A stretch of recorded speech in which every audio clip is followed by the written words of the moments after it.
আসসালামু আলাইকুম গাইস, সবাই কেমন আছেন? আশা করি অনেক ভালো আছেন। সো আপনাদের দোয়াতে আমিও অনেক ভালো আছি।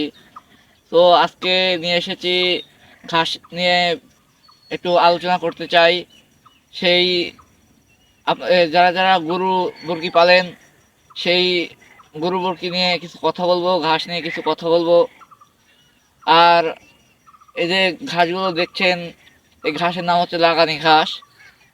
এই লাগানি ঘাসগুলো আপনারা এই অর্ধেকের থেকে এই আপনার এই গোড়ার থেকে যদি একটু ইয়াতে ওই মাটিতে একটু পুঁতে দেন, তাহলেই আপনার দুই চার দিনের এক সপ্তাহের ভিতরেই আপনার শিকড় ছাড়বে।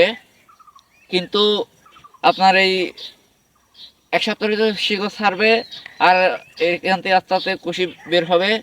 কুশিটা বের হলে এরকম হবে, এরকম বড় হবে। সেই ঘাসগুলো আপনারা যদি কেটে নেন, কেটে নিয়ে গরুকে খাওয়ান, সেই গরু বরকিও খুব সুন্দর খাবে। একটু আপনারাও এই আবাদটা করবেন।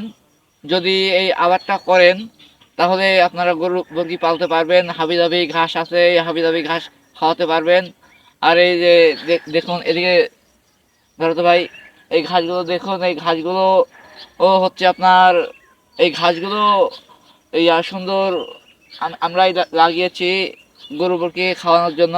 এদিকে ধর, যদি এই ঘাসগুলো যদি গরু মুরগি খাওয়ান, খুব সুন্দর হবে, খুব তরতাজা হবে গরুগুলো। গরু মুরগিগুলোকে খাওয়ানো আপনারাও যদি ইচ্ছা করে, তাও আপনারাও এই ঘাসগুলো লাগাতে পারেন। লাগিয়ে গরু মুরগি খাওয়া তরতাজা করতে পারেন, ওই বড় করতে পারেন। সো ঘাস সো আপনার হচ্ছে এই ঘাসগুলো অবশ্যই আপনারা যদি ইচ্ছা করেন, তাও লাগিয়ে গরুকে খাওয়াবেন। আর হ্যাঁ, ভিডিওটা এই পর্যন্তই। যদি ভালো লেগে থাকে অবশ্যই ফলো করবেন আমাকে, আর লাইক কমেন্ট করবেন। সো আপনারা ভালো থাকবেন, সুস্থ থাকবেন।